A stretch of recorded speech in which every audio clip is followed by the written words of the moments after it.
Sportsbook operators are gearing up for the start of the World Cup Sunday in Qatar. Contessa Brewer joins us now with more. People betting on whether there will be a goal scored at some point in the tournament, Contessa? I mean, that's about the most popular in-game bet, I guess, Joe. In fact, DraftKings, though, tells us that normally soccer in the U.S. ranks only as the 8th most popular sport to bet on. But an American Gaming Association survey concludes that Americans will bet $1.8 billion on the World Cup in the United States this year. For some comparison here, New York State handled $1.6 billion in wagers in the month of October. And globally, the last World Cup saw some $160 billion in betting action. Sportradar, a global software data and technology provider, estimates that each match in this World Cup will bring in more than $1 billion in wagers around the world. Now, the sportsbooks we've talked to say they don't really know what to expect because in 2018, the World Cup took place just a month after the Supreme Court decision paving the way for states to legalize sports betting. Today, 31 states and Washington, D.C. offer it, and the sportsbooks are really trying to game out how they can maximize this opportunity for the tournament.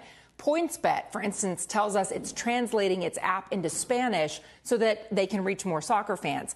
MGM has signed on retired U.S. soccer star Tim Howard as a celebrity brand ambassador.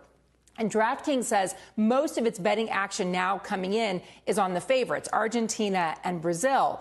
But FanDuel tells us it's seeing a greater number of wagers on Team USA with 150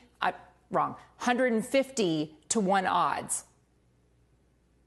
I think a lot of this comes down to Team USA. Americans are very focused on American performance. And so I know we're a long shot, but if we can make a deep run, I sense there's a lot of upside to that number.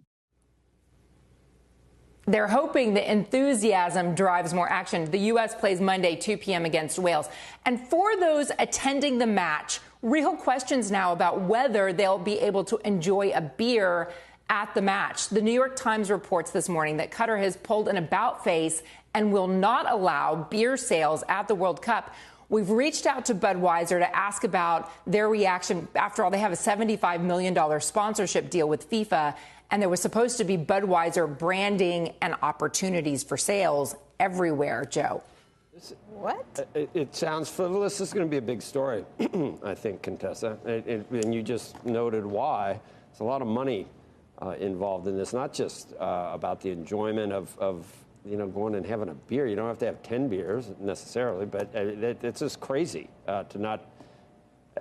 It would seem like next time you were going to pick a venue, you might not pick a place that's going to.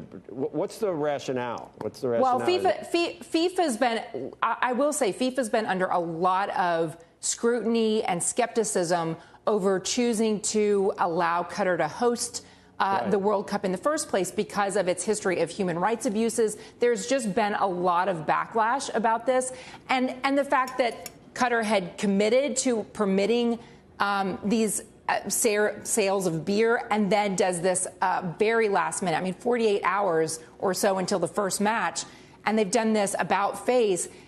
Questions, do they understand the business implications for making a decision like that? And apparently the New York Times reports that a lot of the Budweiser branded tents that were supposed to be so visible have now been changed to white tents. And the red Budweiser refrigerators have been changed to blue for the non-alcoholic brand. And that maybe beer will be available, but only in the suites for the very wealthy or the FIFA officials themselves. So it just calls into a lot of questions about whether they understand the business implications of what goes into a match of this scale.